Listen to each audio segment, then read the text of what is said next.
입니다. 예수를 잘 믿으면 우리의 삶에 어떤 일이 일어나게 되는지, 어떤 상황을 우리가 맞이하게 되는지를 우리가 말씀을 통해서 살펴보고 그를 통해서 우리가 신앙을 더 굳건하게 하는 시간이 되기를 간절히 축원합니다. 오늘 이 저녁 베드로전서 말씀을 가지고 우리 함께 말씀을 나눌 때에 여러분의 마음 가운데에 하나님이 주시는 울림과 영적인 메시지가 있어서 그 메시지 붙들고 매일매일 승리하게 되시기를 간절히 축원합니다. 함께 말씀을 나눌 텐데요. 여러분, 예수님 잘 믿으면 어떻게 될까요? 전도할 때 대체적으로 이렇게 많이 전도하죠. 예수 믿으면 여러분, 가난했던 사람이 부자가 됩니다. 그러니까 가난한 사람한테 가서 뭐라고 전도해요? 아유, 예수 좀 믿어봐. 아니, 이게 지지리공상이 살지 말고 예수 믿고 복 받아서 좀 부자 좀 돼봐. 이렇게 전도하는 사람이 많이 있습니다. 그러면서 거기다가 성경 구절도 막 얘기해줘요. 어떤 성경 구절 얘기해주냐? 아브라함 얘기하고요, 야곱 얘기해줘요. 여러분, 근데 그들은요 사실 복을 받기는 받았어요. 구약 성경을 보면 하나님을 믿어서 그들은요 축복을 받았습니다. 얼마나 축복을 받냐 하면 개인의 집에 개인이 부리는 군사가 300명 이상을 가지고 있을 만큼 아브라함은 큰 거부가 되었습니다. 그 아브라함뿐만 아니라 야곱, 그 야곱의 그 아들 이삭 등등 이삭의 아들 야곱까지 수많은 믿음의 사람들은요 정말 가난했던 그곳에서 부유함을 얻기도 했습니다. 그러다 보니까 복음을 전할 때 우리가 많이 쓰는 방법이 그런 방법이에요. 또 어떤 방법을 쓰냐면요, 병든 사람한테 가서 예수 믿으면 어떻게 된다고 말해요? 병 고쳐질 거야. 근데 여러분, 예수 믿고도 병 안 고쳐지는 경우가 많이 있어요. 그러면 그렇게 전도되어져 온 사람은요, 예수 믿었는데도 병이 안 고쳐지면 어떻게 돼요? 낭망하고 실망해서 교회를 떠나게 됩니다. 여러분, 우리가 이렇게 전도하는 것 좋지만 예수를 잘 믿으면 우리가 부유해지는 것도 있는 일이긴 하지만 사실 그것은요 온전한 복음은 아닙니다. 제가 지금 이렇게 설명드린 이 내용들은 한 50%는 맞는 말이고 50%는 틀린 말이에요. 여러분, 예수를 잘 믿어도 예수 잘 믿으려고 몸부림치고 기도하고 철야하고 금식하는데도 여전히 입에 풀칠하기도 어려운 그런 신앙인들도 있고요. 여전히 몸에 질병을 가지고 고난받고 고통스러워하는 그런 성도들도 있다라는 겁니다. 그럼 그런 사람들은 그럼 어떻게 설명할 건가요? 그럼 예수 잘 안 믿어서 그런 건가요? 그렇지 않거든요. 성경은요, 우리가 예수를 잘 믿으면 무조건 부자가 된다고 가르쳐주지 않습니다. 우리가 예수를 잘 믿으면요, 갑자기 걸렸던 병이 어느 날 100% 낫는다고 우리에게 말하지도 않습니다. 성경은 우리에게 뭐라고 그러면 증언하느냐? 예수를 잘 믿으면, 성령 충만한 사람이 되면 어떤 일이 벌어지느냐? 그 정답이 바로 오늘 읽은 베드로전서 4장 4절의 말씀에 나와요. 오늘 읽은 말씀은 이렇게 기록합니다. 4절입니다. 이러므로 너희가 그들과 함께 그런 극한 방탕에 다름질하지 아니하는 것을 그들이 이상히 여겨 비방한다 라고 말해요. 여러분, 베드로가 사람들에게 치는 첫 번째 편지에 그 첫 번째 편지의 거의 말미에 뭐라고 쓰냐? 예수를 잘 믿으면, 하나님의 은혜를 받고 거듭나면 부자되고 건강해지고 이렇게 쓰지 않고요. 뭐라고 얘기하냐면 사람들로 하여금 뭘 받게 될 거라고요? 비방과 조롱과 그 공격을 받게 될 것이라고 이야기한다라는 거예요. 여러분, 예수 잘 믿으면요 일어나는 첫 번째 일은 뭐냐면 비방당하는 거예요. 그래서 베드로는 뭐라고 설명하냐? 예수를 잘 믿으면, 정말 예수에 푹 빠져서 예수를 섬기면 어떤 일이 일어나냐? 첫째는요, 외로워지기 시작한다는 겁니다. 베드로전서 4장 4절은 우리에게 뭐라고 말하냐? 우리가 믿지 않는 자들, 방탕하게 살아가는 자들로 하여금 손가락질을 받게 된다는 거예요. 여러분, 그리스도인은요 성결하게 살기를 원하는 사람입니다. 거룩해지기를 갈망하는 사람이 그리스도인이에요. 왜냐하면 하나님이 내가 거룩하니 너희도 어떻게 하라고 하셨어요? 거룩하라고 우리에게 명령하셨기 때문에 예수 믿는다고 하면 뭐에 힘쓰는 사람이냐? 거룩하기를 힘쓰는 사람이에요. 그래서 우리의 입술을 지키고요, 우리의 생각을 지키는 거예요. 왜냐? 주님이 우리에게 하신 명령이 그렇게 거룩하게 살기를 원하시기 때문이죠. 근데 여러분, 그렇게 거룩하게 살면 칭찬받아야 되는데, 좀 격려받고 너 진짜 잘한다 이렇게 좀 추앙을 받아야 되는데, 여러분, 오히려 거룩하게 살기로 다짐하면 어떤 일이 일어나냐? 사람들로 하여금 핍박을 받습니다. 사람들이 우리를 손가락질하기 시작하는 거예요. 왜 그러냐면요, 아니 어차피 다 한 번 사는 인생 왜 너는 그렇게 유별나게 사냐는 거예요. 그냥 좋게 재밌게 술 마시고 재밌고 흥겹게 그냥 놀고 싶은 거 다 놀고 하고 싶은 거 다 하면서 살면 그렇게 살기에도 이 아까운 한 번의 인생인데 넌 왜 이렇게 어렵게 사냐는 거죠. 그래서 여러분 한때 이런 노래가 한때 유행했죠.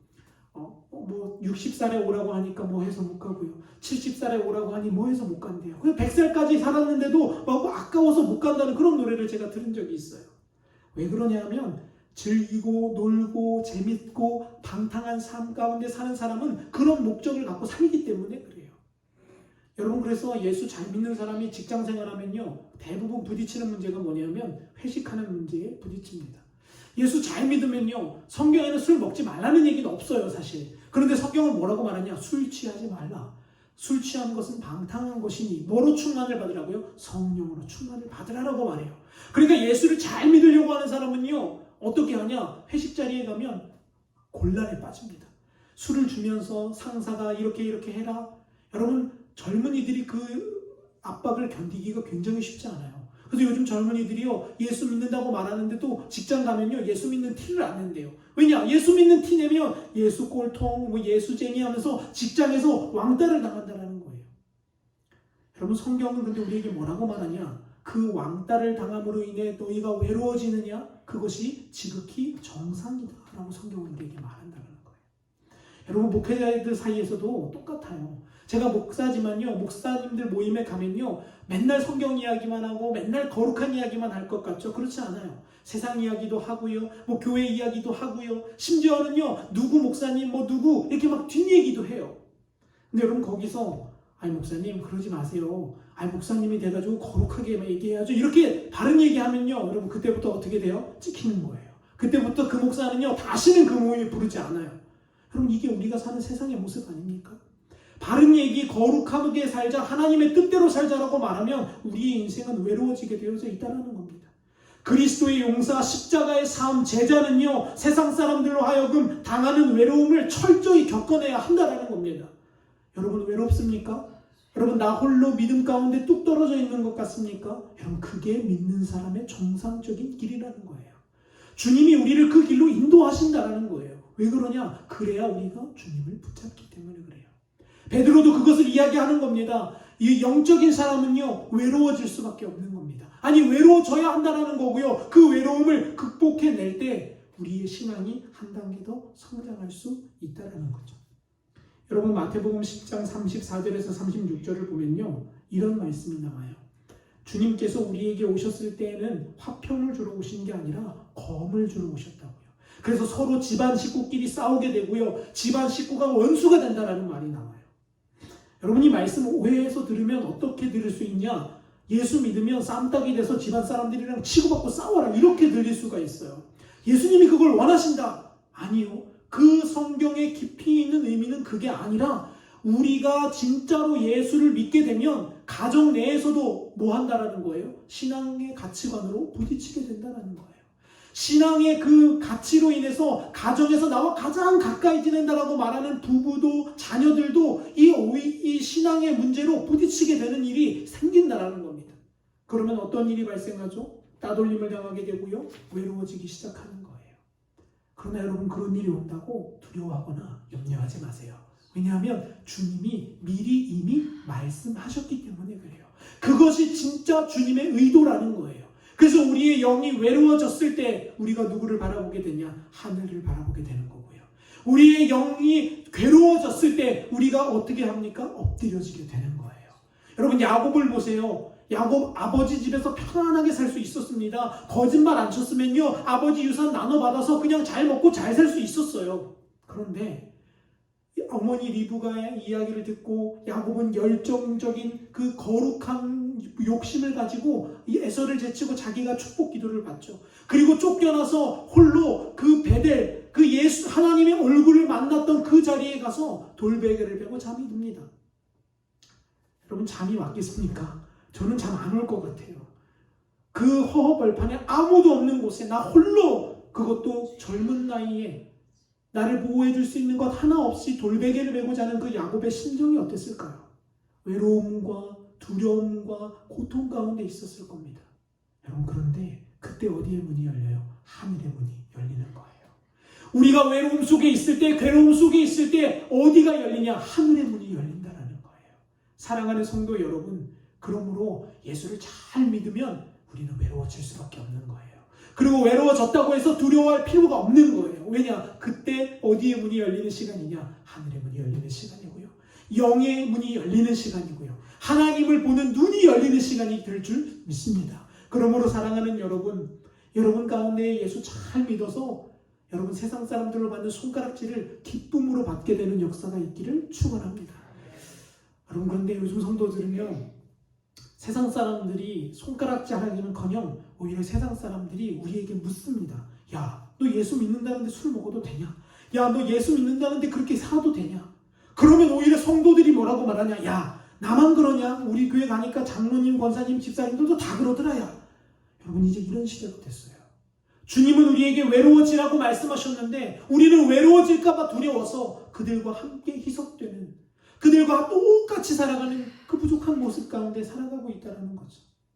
여러분, 성경의 엘리야를 보세요. 엘리야 850대 1의 거한 영적인 싸움에 승리를 했습니다. 이제 그는요, 유명한 사역자가 될 거라고 생각을 했을 수도 있어요. 그런데 여러분, 하나님은 그를 어떻게 하시죠? 그를 이세벨이라는 그 악한 여종에게 쫓겨서 호롤단신으로 아무것도 가진 것 없이 그릿 시냇가라는 시냇가에 떨렁 떨어뜨려 놓습니다. 엘리야가 뭐라고 고백해요? 주님 무섭습니다. 주님 외롭습니다. 주님 나 정말 무기력합니다. 그래서 뭐라고까지 얘기하냐? 주님 저 죽여주세요. 아니 거창하게 표현해서 그렇지 지금 우리나라 말로 아주 간단하게 말하면 주님 저 자살하고 싶어요. 이거 똑같은 거예요. 주님 저 자살하고 싶어요. 너무 힘들어요. 너무 외롭고 너무 무섭고 너무 나가 무기력하고 나약해요. 그때 주님이 뭐라고 말씀하세요? 이렇게 말씀하세요. 야, 너 외로워하지 마. 너와 같이 바알에게 무릎 꿇지 아니한 자 7천을 내가 이 땅 가운데 남겨뒀어. 너와 함께 고민하고 너와 함께 말씀대로 살기를 목숨 거는 자가 여전히 남아있으니 고민하지 말아라. 두려워하지 말아라. 염려하지 말아라 라고 하시며 주님이 까마귀를 통해서 떡과 물을 공급해 주셨다는 겁니다. 여러분, 이처럼 신앙생활은요, 외로운 거예요. 여러분, 우리의 인생은요, 외로운 거예요.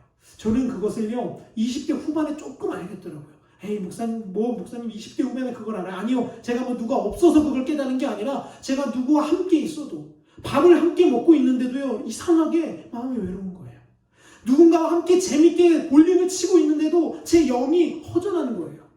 그래서 제가 고민했어요. 아니, 사람들과 같이 있는데, 대화하는데 왜 이렇게 외롭고 내 마음이 뭔가 불안하고 무섭고 두렵고 떨릴까? 제가 그때 말씀을 다 깨달았어요. 아, 예수 믿으면 원래 이렇게 되는 거구나. 그때 제가 주님 앞에 무릎 꿇었습니다. 그리고 하늘의 문이 열려지고 하나님이 나에게 공급하시는 은혜로 매일매일을 일어서는 경험을 하게 되었던 거죠. 사랑하는 성도 여러분, 오늘 여러분 외로우시다면 걱정하지 마세요.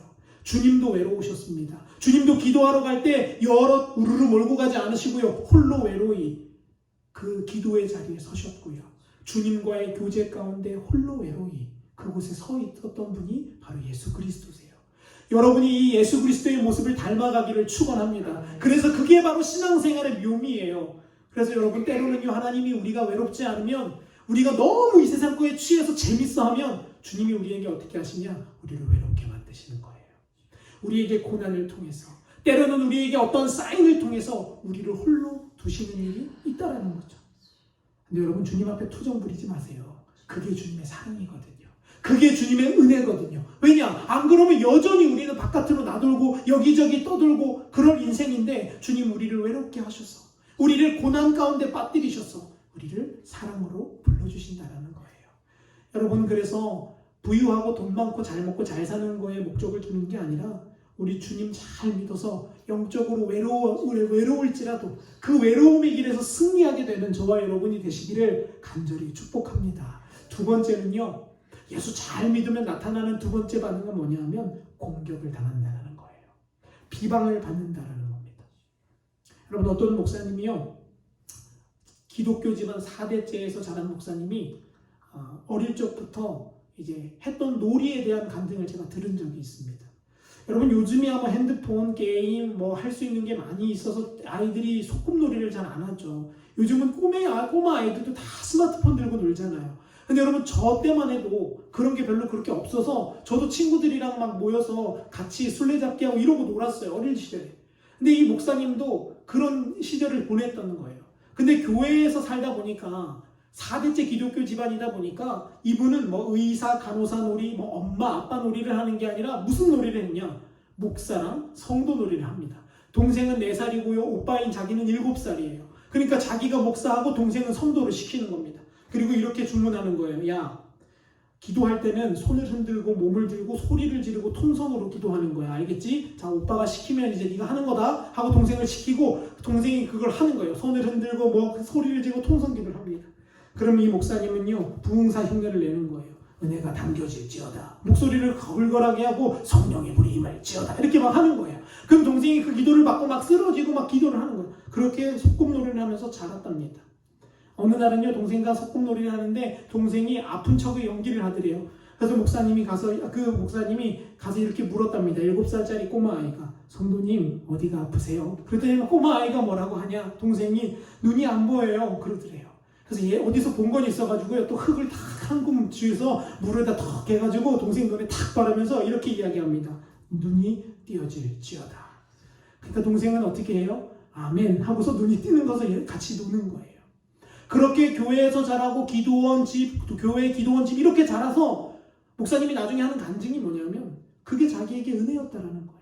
친구들과 함께 어울리지 못해서 때로는 외롭기도 했지만 친구들이 나에게 너는 무슨 맨날 목사놀이만 하냐고 손가락질하기도 했지만 지금 실제 영적인 축복을 받고 자기가 목사의 자리에 와 보니까 하나님이 나를 그렇게 이끄셨던 것이 나에게 축복이고 나에게 은혜였다라는 것을 간증하는 것을 제가 보았습니다. 근데 여러분, 우리가 깨달아야 되는 한 가지가 있는데 그게 뭐냐면 예수 믿으면 우리가 때로 잘못 배우는 것들이 바로 이런 거예요. 소꿉놀이를 통해서 예수 믿으면 병이 다 낫고요. 예수 믿으면 안 되는 게 다 풀린다. 이런 무언의 형식들이 우리에게 주입된다라는 겁니다. 근데 여러분, 사실 예수 믿어도 만사형통 안 하거든요. 예수 믿어도 아프고요. 예수 믿어도 고민이 생겨요. 성경은 그래서 우리에게 뭐라고 말하냐? 예수 믿으면 형통하기도 하지만 우리에게 뭐가 온다고 하냐? 고난이 온다고 말해요. 핍박이 온다고 말하고요. 어려움이 우리에게 분명히 찾아온다고 성경은 우리에게 이야기한다는 겁니다. 사랑하는 성도 여러분, 오늘 본문도 마찬가지입니다. 예수님 잘 믿고 따르는 성도는요, 뭐를 받습니까? 비방을 받게 되어진다는 겁니다. 세상 사람들로 하여금, 아니요, 심지어 믿는 사람들조차도 우리에게 손가락질하게 되어져 있다는 거예요. 여러분, 이게 현실이 되었습니다. 얼마 전에 차별금지법이라는 법이 정의당 후보들을 통해서 상정되었습니다. 여러분, 이 차별금지법이 말은 좋습니다. 핵심은 뭐냐면 서로 차별하지 말자라는 거예요. 근데 여러분, 여기 안에 들어있는 무시무시한 그 독소가 뭐냐면 그러면 이제 교회에서도 예수만 이야기하면 안 된다라는 거예요. 왜 너네는 차별하냐는 거죠. 부처도 되고 이슬람도 되고 저기 성모 마리아도 되고 저기 무당도 돼야지 왜 맨날 니네만 된다라고 말하는 거냐. 왜 구원은 꼭 예수만 된다라고 말하는 거예요. 그렇게 하면 안 된다. 그거 차별이다라고 이제 얘기한다라는 겁니다. 근데 여러분, 놀라운 사실은요, 이 차별금지법이 제정되면 이제 교회와 이제 많은 나라들이 탄압을 받게 될 겁니다. 근데 놀라운 것은 교회들이, 성도들이, 목사들이 이 차별금지법을 찬성하고 나아가는 사람들이 굉장히 많이 있다는 겁니다. 그래서 차별금지법을 하지 말자라고 외치는 그 교회들을 핍박하는 거예요. 여러분, 성경에서도 예수님이 그러지 않으셨나요? 율법을 많이 알고 있다고 하는 바리새인들이, 성경을 가르친다고 하고 기록한다고 하는 서기관들이 예수님을 알아보지 못하고 그를 십자가에 못 박는 역사를 이루어냈다라는 겁니다. 근데 여러분, 역사는요, 전도서의 솔로몬의 고백과 같이 해 아래 새 것은 절대로 없습니다. 역사는 반복되고 반복되어지는 겁니다. 지금이 바로 그 시대라고 저는 봅니다. 여러분, 교회 내에서도 그 법을 찬성하는 사람들이 얼마나 많은지 몰라요. 그래서 그 법을 찬성하지 않는 목사들에게 뭐라고 하냐? 너는 꼰대다. 너는 보수주의다. 너는 그렇게 답답하게 예수 믿냐라고 손가락질을 하고 비방합니다. 여러분, 저는요, 그런 비방은 받아야 한다라고 보는 바입니다.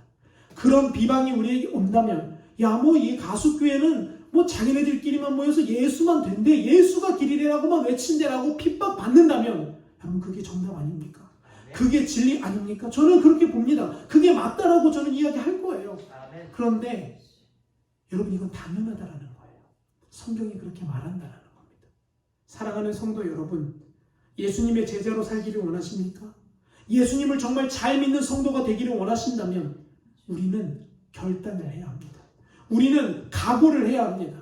이제는 더 이상 예수 믿고 축복받고 예수 믿고 잘 되라 이런 이야기하는 시대는 끝났어요. 그거는요, 예수님이 그냥 덤으로 주시는 거예요. 그냥 선물로 필요할 때 채워주시는 거예요. 그래서 성경에서 말하잖아요. 너희는 먼저 그의 나라와 그의 의를 구하라. 여기서 그의 나라와 그의 의는 무엇입니까? 하나님의 말씀이 바르게 세워지는 것을 구하고 하나님의 뜻이 이루어지기를 기도해라 라는 겁니다. 그러면 보너스로 뭐는 그냥 준다라는 거예요. 먹고 사는 문제는 내가 그냥 해결해 줄게. 여러분, 우리는요 뭔가 잘못 믿고 있는 부분들이 때로는 있어요. 먹고 사는 문제를 놓고 죽어라 기도하고요, 말씀대로 사는 거 놓고는요 기도를 단 1도 안 하는 때가 많이 있다는 겁니다. 사랑하는 성도 여러분, 예수 잘 믿게 되시기를 축원합니다. 예수 잘 믿으면 비방 받아야 되고요, 외로워져야 돼요. 여러분, 그게 진리예요. 그래서 주님이 뭐라고 말씀하세요? 주님께로 오는 길은 넓은 길이 아니라 좁은 길이라고 말합니다. 그래서 찾는 사람이 별로 없다라고까지 이야기해요. 사랑하는 가수교회 성도 여러분, 그런데 저는 저와 여러분이 주님 앞에 섰을 때 그 좁은 길로 갔다라고 칭찬받는, 그 좁은 길로 걸어왔다라고 수고했다라고 말하시는 주님의 그 음성을 듣는 저와 여러분이 되시기를 간절히 축원합니다. 그래서 여러분, 오늘부터 여러분 인생이 외로워지거나 어려워지거나 힘겨워질 때 여러분 손바닥을 치며 오히려 할렐루야를 외치시기를 축원합니다. 왜냐? 그게 바로 예수 믿는 제대로 된 길이기 때문에 그래요. 그게 바로 예수 믿는 절대 진리이기 때문에 그렇습니다. 특히나 세상 사람들로부터 손가락질 받는 것, 여러분 두려워하지 마세요. 그게 바로 할렐루야를 외칠 일 아닙니까? 성경이 말합니다. 너희는 나로 인하여 핍박받고 정죄함받고 욕함받고 매맞으면 뭐가 있다고요? 마태복음 5장에 이렇게 기록해요. 하늘에 너희의 상이 큼이라 라고 말씀하고 있어요. 여러분, 저는 하늘 상급 받고 싶은 사람입니다. 여러분, 이 땅의 것은요, 성경에 하면 뭐라고 말하냐? 불 한번 갖다 대면 다 태워진대요. 베드로 전후서에 그렇게 나오잖아요. 마지막 때가 되면 하나님이 그 불로 다 태우실 텐데 그때 남는 것은요, 우리의 믿음이고요, 우리의 간절함이고요, 우리의 신실함이라고 주님은 분명히 말씀하세요. 말씀을 정리합니다.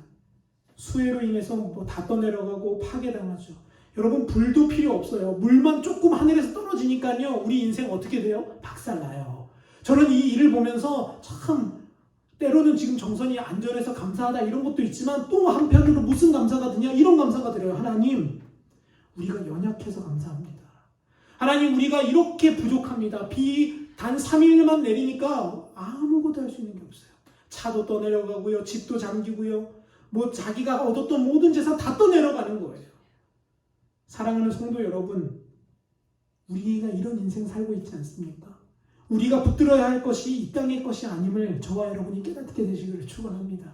저와 여러분이 붙잡아야 될 것은요, 영원한 하늘나라의 것이에요. 그것만이 영원하고요, 그것만이 소망이 됩니다. 그것을 여러분이 깨닫게 되셔서 예수 잘 믿은 결과로 여러분, 저와 여러분이 주님 앞에 부름받는 그날, 주님 충성되이 그 일을 감당했다라고 칭찬받는 모든 인생들이 되시기를 간절히 축원합니다. 여러분, 그러기 위해서는 기도해야 되고 말씀 붙잡아야 돼요. 여러분, 기도가 때로는 잘 될 때도 있고 안 될 때도 있잖아요. 저도 목사지만요, 기도 잘 될 때도 있고 안 될 때도 있어요. 근데 여러분, 제가 안 된다고 그냥 주저만 앉아 있을까요? 아니요. 안 되면 어떻게 해야 됩니까? 여러분, 야곱처럼 주님과 씨름해야 되는 거예요. 말씀이 읽혀질 때가 있고 때로는 말씀이 이렇게 왔다가 반대로 나갈 때도 있어요. 저도 말씀을 20장 30장 읽어도 내가 뭐 읽었나 할 때가 있어요. 제가 그때 묵상하는 건 뭐냐면 야곱을 묵상합니다. 야곱은 밤새도록 주님과 씨름했어요. 그 씨름이 얼마나 끈질겼는지 주님이 그의 환도뼈를 치실 정도로 그의 씨름이 끈질겼습니다. 근데 여러분, 놀라운 것은요, 주님이 그의 환도뼈를 치신 후에 그의 인생은 축복의 인생으로 변화되어지기 시작한다는 거예요. 저는요, 두 다리 멀쩡하고 주님 모르는 것보다 한쪽 다리 덜 절면서 주님이 우리를 붙잡아 주시는 것이 더 큰 축복이라고 믿는 사람입니다. 저와 여러분이 그 인생이 되시기를 간절히 축원하고요. 여러분, 어려움이 있을 때 주저하지 마시고 기도하는 여러분이 되시기를 축원합니다. 외로움 가운데에 주저하지 마시고 하늘을 쳐다보는 저와 여러분이 되셔서 여러분의 인생 가운데에 복되고 아름다운 하늘의 복이 임하는 귀하고 아름다운 성도의 삶이 되시기를 간절히 축원합니다. 함께 기도하겠습니다.